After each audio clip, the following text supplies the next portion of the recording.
Friends good morning అండి. Welcome back to my channel. అందరు ఎలా ఉన్నారండి? నేనైతే చాలా బాగున్నాను. మీరు కూడా బాగుండాలని ఆశిస్తున్నాను. ఈరోజైతే మన మిద్దె తోటలో ఉన్నటువంటి డ్రాగన్ ఫ్రూట్ని మనము ఎలాంటి కుండీలలో పెట్టాలి, ఎలా పెట్టుకోవాలి, మట్టి మిశ్రమం ఎలా తీసుకోవాలి, తర్వాత దాన్ని ఏ సైజ్ కుండీలో తీసుకోవాలి, అలాంటి దానికి సంబంధించినటువంటి విశేషాలన్నీ ఈరోజు వీడియోలో చూపిస్తాం అనుకుంటున్నాను. ఐ హోప్ నచ్చుతుంది అనుకుంటున్నా, హెల్ప్ అవుతుంది అనుకుంటున్నా. నచ్చినట్లయితే లైక్ చేయండి, షేర్ చేయండి. సబ్స్క్రైబ్ చేయకుండా చూస్తున్నారా అయితే ప్లీజ్ సబ్స్క్రైబ్ చేసుకుంటారని ఆశిస్తున్నాను. ఓకే ఫ్రెండ్స్, ఇప్పుడైతే వీడియోలోకి వెళ్ళిపోదామా. ఇదిగోండి, ఒక్కసారి అయితే మన మిద్దె తోటని లుక్ వేసేయండి. ఎంత మంచిగా పచ్చగా ఉంది కదా.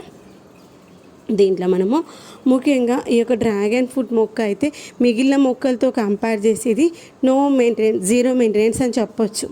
మనము గుర్తుండకుండా పోసిన మొక్కనైతే మంచిగా పెరుగుతుంది. ఓ 4 రోజులు నీళ్లు పోయకుండా కూడా పెరిగేటువంటి మొక్క. ఎందుకు అంటే ఇది ఎడారి మొక్క కాబట్టి. ఎడారి మొక్కకి నీళ్ళు లేకపోయినా బతుకుతుంది కదా, ఇది కూడా అంతే అనమాట. ఎప్పుడోసారి అమాస పుణ్యానికి అన్నట్టు పోసినా ఏం కాదు. వారంలో ఒక్కసారి 2 రోజులు పోసినా సరే. నీళ్ళు ఎక్కువైతేనే దానికి బాధ, కానీ తక్కువైతే ఏం బాధ ఉండదు. మట్టి కొంచెం పదన ఉంటే సరిపోతుంది. పొడి పొడిగా ఉన్నా చాలు, మొత్తం బీటలు వారకుండా ఉంటే సరిపోతుంది. తర్వాత ఈ మొక్క పెట్టేటప్పుడు మనం తీసుకోవాల్సిన జాగ్రత్తలు ఏంటంటే, మిగిలిన మొక్కల్లాగా దీన్ని మనము ఒక కుండీలో నుండి ఇంకొక కుండీలోకి మార్చుకోవడానికి ఉండదు. ఇది పండ్ల మొక్కని, కానీ ముండ్లు ఉన్న మొక్క. ఎందుకంటే క్యాక్టస్ కదా, ఎడారి మొక్క. ఎడారి మొక్కలు ఎలా ఉంటాయి, పక్కన ముళ్ళు ఉంటాయి కదా. కాబట్టి ఒక కుండీలో నుండి ఇంకొక కుండీలోకి మార్చుకోవడం అసలు సాధ్యం కాదు. కాబట్టి ఒకవేళ సాధ్యమే, ఎప్పుడు మనము కొమ్మ కత్తిరింపు చేసినప్పుడు వచ్చినటువంటి కొమ్మలు ఉంటాయి కదా, అవి కొంతమంది ఏం చేస్తారు, కొంచెం పెద్దగా ఉన్న కుండీలో పెట్టేసి వాటిని రీపాటింగ్ చేసుకుంటారు. అప్పుడు చిన్నగా ఉన్నప్పుడు ఓకే, కానీ పెద్దగా అయ్యాక మనం ఎటు పీకినా మన చేతికి కుచ్చుకుంటూ ఉంటాయి ముళ్ళులు. ఆ ముళ్ళులు కుచ్చుకునే మొత్తం చేతి చాలా పెయిన్ వస్తాయి. కాబట్టి మనం కుండి పెద్ద సైజు కుండే తీసుకోవాలి. అలానే హైట్ ఎక్కువ ఉన్న కుండి కాదు, విడ్త్ ఎక్కువగా ఉండాలి. హైట్ కొంచెం తక్కువ ఉన్నా పర్లేదు. ఎందుకంటే దీని యొక్క వేర్లు అనేటువంటివి లోపల దాకా పోవు, సైడ్కి మాత్రమే స్ప్రెడ్ అవుతాయి. కాబట్టి మనము వెడల్పు ఎక్కువగా ఉన్నటువంటి కుండి మాత్రం ప్రిఫర్ చేయాలి. తర్వాత ఇంకొకటి ఏంటంటే, మనము కుండి తీసుకున్నాం ఓకే, దాంట్లో సాయిల్ మిక్సింగ్ ఏం తీసుకోవాలి, కంటైనర్కి ఎలా హోల్స్ పెట్టుకోవాలనేది ఇంకొక సమస్య. మనము దీనికైతే హోల్స్ డ్రైన్ అయినటువంటి కొంచెం పెద్దగానే ఉండాలి.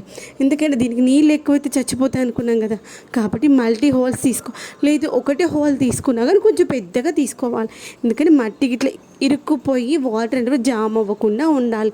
వాటర్ జామ్ అయింది అంటే లోపల రూట్స్ అనేవి మురిగిపోతాయి, చెట్టు అయితే చచ్చిపోతుంది. కాబట్టి తర్వాత వచ్చేసి మట్టి మిశ్రమానికి వస్తే ఈ మొక్కకైతే నీళ్ళు తక్కువగా అవసరము. మన జనరల్గా ఏంటి, ఏ మొక్కలకైనా నీళ్ళు అనేటువంటివి నిల్వ ఉండడం కోసం కోకోపీట్ కానీ, వరి పొట్టు కానీ, లేదంటే రంపం పొట్టు ఇలాంటివి తీసుకుంటూ ఉంటాం కదా. కానీ ఈ మొక్కకు మాత్రం అలాంటివి ఏమీ అవసరం లేదు. ఎందుకంటే దీనికి నీళ్ళు తక్కువగానే కావాలి. కాబట్టి నీళ్ళు తక్కువగా కావాలి అంటే ఇసుక మిక్స్ చేసుకోవాలి. కోకోపీట్ కానీ, వరి పొట్టు కానీ, ఈ రంపం పొట్టు వేయకుండా వాటి ప్లేస్లో మనం ఈ యొక్క ఇసుక కలుపుకోవాలి. ఇసుక కలుపుకోవడం వల్ల ఏంటంటే మట్టి లూజ్గా ఉంటుంది. వాటర్ అనేటువంటి అది ఎంతవరకు తీసుకోవాలి అంతవరకే తీసుకొని రిమైనింగ్ అంటుంది బయటికి డ్రైన్ హోల్ ద్వారా బయటకు వస్తుంది. ఇక్కడ మట్టి మిశ్రమం ఎలా తీసుకోవాలి అంటే, మనము ఒక 50% మట్టి తీసుకున్నాం అనుకోండి. మన దగ్గర ఏ మట్టి దొరుకుతుంది, మన దగ్గర అయితే సిటీలో ఎర్ర మట్టి దొరుకుతుంది. 50% ఎర్ర మట్టి తీసుకున్నాం అనుకోండి, 20% ఇసుక తీసుకోవాలి.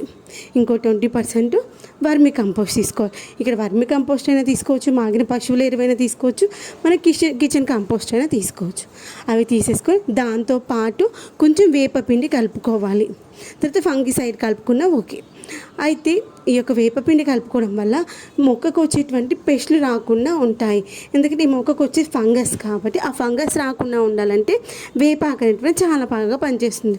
అయితే ఒకవేళ మన దగ్గర వేపపిండి దొరకలేదనుకోండి, మన దగ్గర ఎక్కడైనా వేప చెట్టు ఉందనుకోండి, ఆ యొక్క ఆకులు ఎండబెట్టేసి క్రష్ చేసేసి ఆ యొక్క మట్టిలో కలిపేసేయండి. లేదు అంటే మనకు తర్వాత దొరికినా కానీ ఆ కుండి పైన వేసేసుకోండి. అప్పుడు ఇలాంటి పెస్ట్లు రావు. ముఖ్యంగా వచ్చేటువంటి మొక్కకి ఇలా వస్తుందన్నమాట. ఇలా రావడానికి రీజన్ ఏంటంటే, అతిగా ఎండలు ఉండడం కావచ్చు, లేదు అంటే నీళ్ళు ఎక్కువ పోవడం కావచ్చు, మన నీళ్ళు పోసినప్పుడు ఎక్కువ పోయడం కావచ్చు, లేదంటే నీళ్ళు తక్కువ కావడం కావచ్చు. ఇంతే అనమాట. నీళ్ళు ఎక్కువైనా అట్లే వస్తుంది, నీళ్ళు తక్కువైనా అట్లే వస్తుంది, ఎండలు ఎక్కువైనా అట్లే వస్తుంది. తర్వాత ఇలా పక్కకు కూడా పగిలిపోయినట్టుగా వస్తుంది. అలాంటప్పుడు మనం చేయాల్సిన జాగ్రత్త ఏంటంటే, అయ్యో అది అట్లే ఉంది కదా అని వదిలేస్తే చెట్టు మొత్తం డ్యామేజ్ అవుతుంది. కాబట్టి అక్కడి వరకు కట్ చేసేయాలి. కట్ చేస్తే పోయేది ఏం లేదు, పక్కన మళ్ళీ ఇంకొకటి వస్తుంది అనమాట. అలా కట్ చేస్తే మొక్కనైతే మంచిగా వస్తుంది. ఇంతే ఫ్రెండ్స్.